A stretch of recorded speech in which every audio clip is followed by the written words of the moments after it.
میں چاہوں گا کہ ہمارے بچوں کو، ینگسٹرس کو یہ بتائیں کہ گلے کے لیے کیا احتیاطیں ہوتی ہیں. کیا ہر گلے کی مختلف احتیاطیں ہوتی ہیں؟ کسی کو کچھ نہیں چلتا یا کسی کو کچھ نہیں چلتا، یا ایسا ہے کہ وہ احتیاطیں الگ ہیں اور کچھ کامن احتیاطیں ہیں جو سب نے کرنی ہیں؟ اس بارے میں ذرا.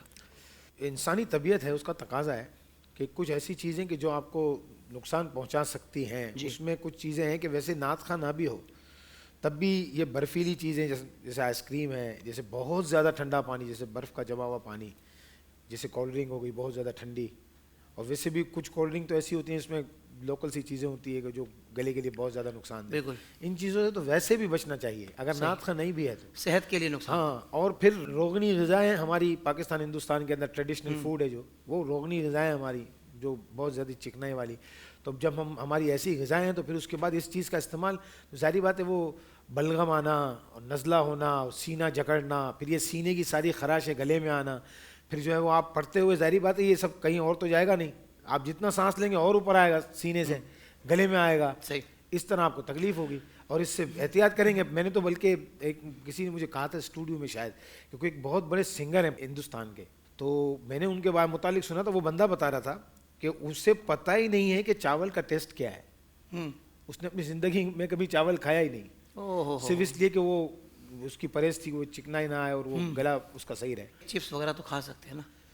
وہ آگے آپ کی مرضی ہے کہ جو ہے اس کو اگر بہت زیادہ چکنے، یعنی میونیز بھی ڈالا ہوئے ہیں، یہ بھی ڈالا ہے، وہ ڈالا ہوا ہے، تو صرف پیکنگ والے بھی آتے ہیں. چپس کا پوچھ رہے ہیں یا وہ سب سارے بشمول سارے؟ وہ بھی، اور پیکنگ والے بھی جو آتے ہیں. پیکنگ والے تو اس میں تو اتنا نہیں ہے، کوئی ایسا مسئلہ نہیں ہے، لیکن اس میں زیادہ اسپائس ہی نہ ہوگا. مسالہ بھی گلے کو خراب کرتا ہے. گلے خراب کرتا ہے مسالہ، روغنی چیزیں اور یہ سب چیزیں. پھر اس کے بعد اس سے زیادہ نقصان یہ کہ جو برفیلی کولڈ ڈرنکس وغیرہ، اور پھر کھلے شربت جو گلی محلوں میں بالکل لوکل سی چیزیں، فارغ چیزیں ڈالی ہوئی ان لوگوں نے، تو پھر تو احتیاط بہتر. ویسے بہتر یہی ہے کہ ہیلدی فوڈس لیے جائیں، آپ کی صحت کے لیے بھی اچھے ہیں اور آواز کے لیے بھی اچھے ہیں.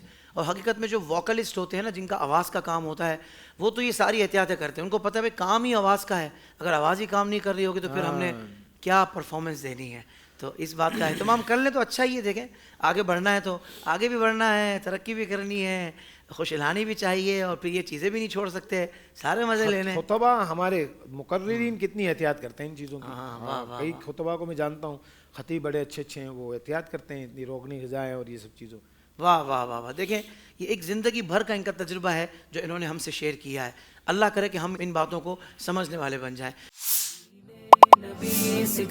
زندگی کے تمام شعبوں میں دینی رہنمائی حاصل کرنے اور آخرت کو بہتر کرنے کے لیے ہمارے YouTube channel Islamic digital studio کو سبسکرائب کر لیں اور بیل آئیکن بھی پریس کر لیں.